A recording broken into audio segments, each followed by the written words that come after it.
Bun, și al treilea videoclip, a treia partidă din tiebreak. Hai să vedem acum.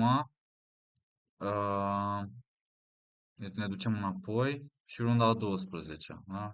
Aveți și spoiler alert aici. Fragmentul a câștigat, dar hai să vedem cum. Deci, calul e artistul, ori zboară, ori sare, da? Oricum ar fi face spectacol, da? Cal F3 se dezvoltă.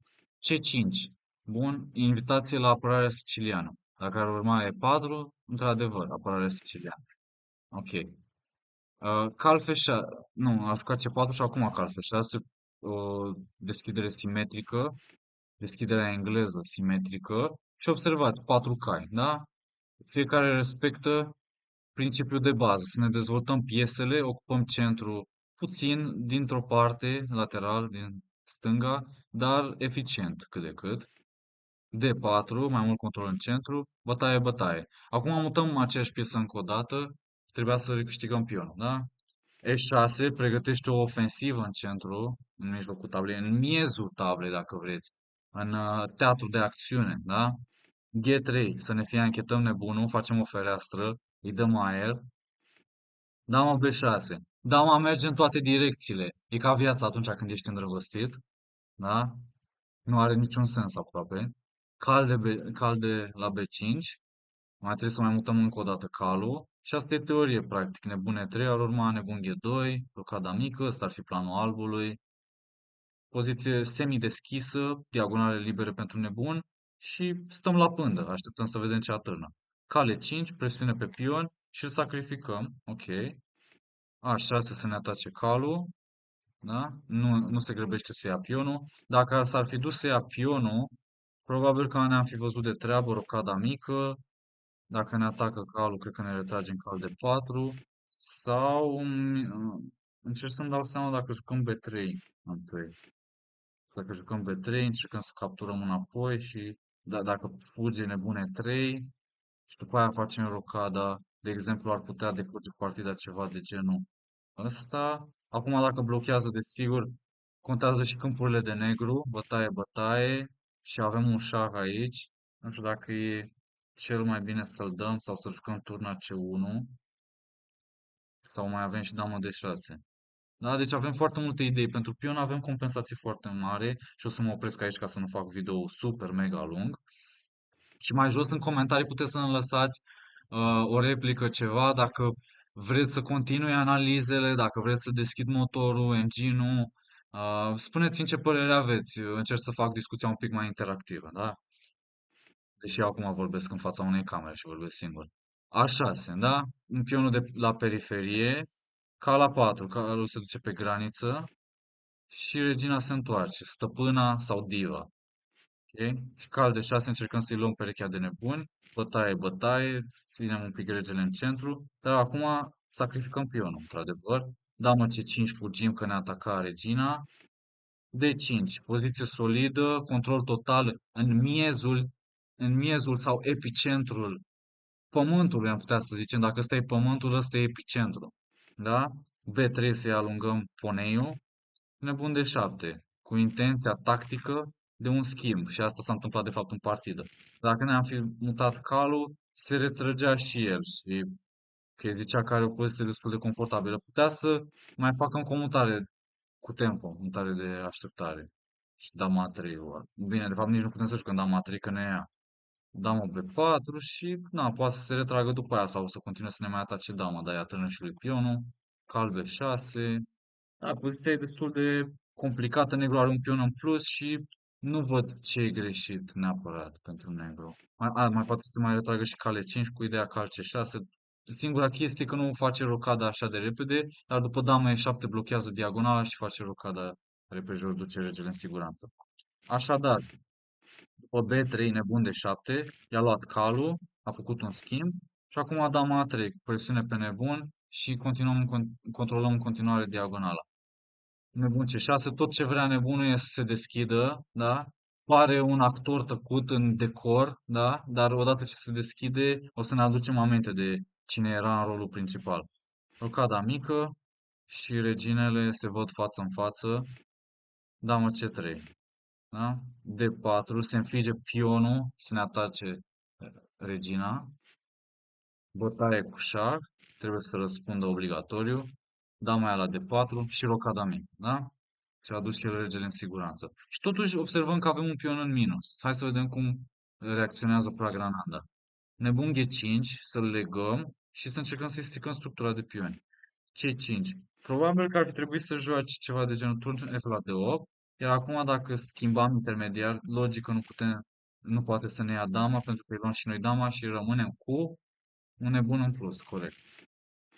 Așadar, după turn F la D8, bătaie, bătaie, bătaie, bătaie. De fapt, nu mai are pion în plus. Scuze, am zis greșit mai devreme, i-a dat pionul. Nu am amintesc cum. L-a dat repede, undeva pe aici.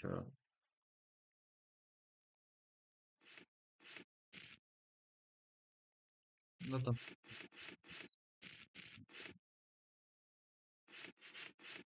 Aici, când a jucat de 4, da, nu am fost atent. Ok, probabil că o să editez asta. Așa, și unde eram? C5, nebunia la F6, ghia la F6, material legal, dar structura lui, de pion ce observăm? Dinții babei, da? Și acum stadionul de fotbal e aici, da? Și bazinul de not e în stânga. Deci flancul damei e bazinul de not și stadionul în dreapta unde avem fotbaliști. Observăm în notătorul principal, ocupă coloana liberă. Liniile nu, de fapt, turele nu vor prea multe chestii în viață, doar niște linii libere, da? Uneori viața e plictisitoare și anostă, ca o tură. Când ești blocat, nu poți să faci nimic, da? Și putem să mai zicem că turnul pasiv e ca un ornitoring, nu face prea multe, da? Așadar facem o baterie și acum o mini tactică de-a lui MVL. Bătaie, bătaie și ce observăm a avut loc un schimb, dar are turnul mai activ, unde pune presiune pe pion, amenință să-l ia. Dar noi încercăm să ne facem un spațiu liber, un luft la rege sau să jucăm H5, H6, să creăm un grip, să creăm un ghimpe, să strângem poziția ca un șurub și după aia să amenințăm mat cu dama la G7, după ce ajunge pionul pe H6. Desigur că el ar trebui să ne oprească, să ne blocheze. Juca F5 să ne atace dama, dar făcând asta se deschide corect diagonala neagră. Da? Rege G7, E4. Încercăm în continuare să deschidem poziția. Șah și rege H8. Și de-abia acum luăm pionul, unde regele iar e vulnerabil. Damă F6. Totuși are piesele destul de coordonate negru. Schimb de pioni. Și pionul C parcă e un pic mai periculos, pentru că și regele lui e expus. Da? La C2 întotdeauna turele trebuie să stea în spatele pionului, în spatele pionilor. Turul la D4.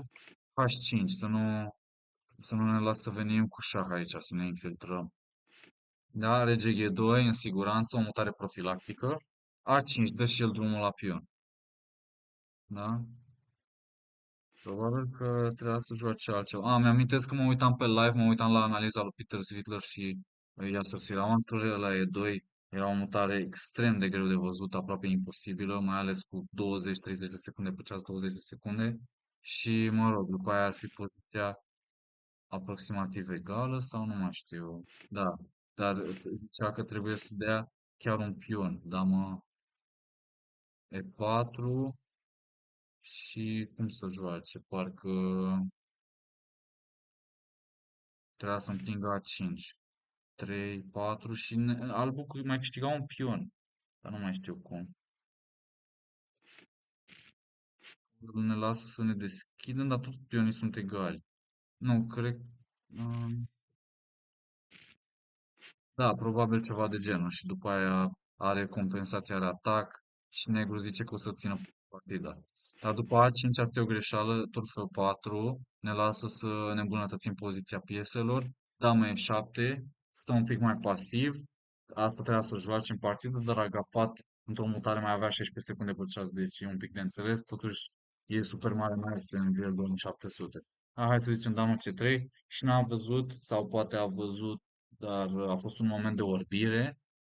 Dama A7 și-a cedat pe loc, pentru că amenințăm pionul pe F7, ne înfigem acolo, ne instalăm dama, pătrundem și distrugere în masă, o să fie o explozie și urmează mată. Regele o să fie în pielea goală.